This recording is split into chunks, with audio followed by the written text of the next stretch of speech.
that in sending His Son, what are you doing? For my sins, it would in effect give me life. It gives me life because His Son chooses to die.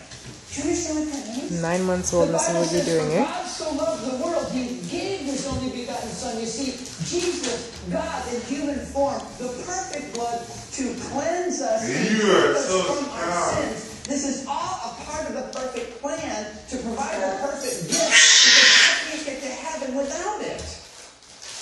You understand that? Suddenly, all the more so.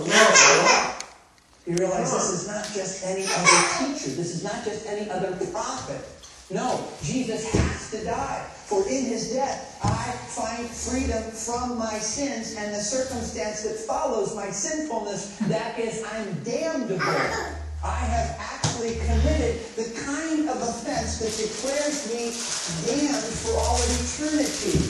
That's using that word in a literal form, not a figurative or profane way. No, I sincerely say, I had no chance for heaven without Christ.